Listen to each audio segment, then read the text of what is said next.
రాష్ట్రానికి CPM leader CM అయిండు. మరి ఎర్రన్న ముఖ్యమంత్రి అయిందంటే మొదలు చేయాల్సిన పని ఏంది?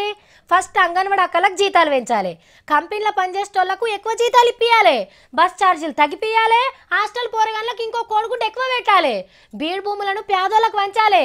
ఓ అమ్మో, ఇట్లా చెప్పుకుంటా పోతే తీన్మార్ వార్తలు అయిపోయినా వాళ్ళు చేయాల్సిన పనులు ఇంకిన్ని మిగిలే ఉంటాయి. మనం చెప్పుకున్నట్టే పెంచిండ్రు. మరేం పెంచిండ్రో తెలుసా? పిజ్జాలు, బర్గర్లు, శాండ్విచ్, బ్రెడ్ ఫిల్లింగ్ అన్ని డబ్బా రొట్టెలతోనే తయారు చేస్తారు. వీటి మీద ట్యాక్స్ వేసిండ్రు ఒక్కపారే 14%. అంటే 100 రూపాయల డబ్బా రొట్టెలు 114కి కొనుక్కోవాలన్నట్టు. మళ్ళా దీనికి ఏం పెట్టినరో చెప్తే ఇంకా గమ్మతుంటది. ఫ్యాట్ ట్యాక్స్ అంటే కొవ్వు పన్ను అన్నట్టు.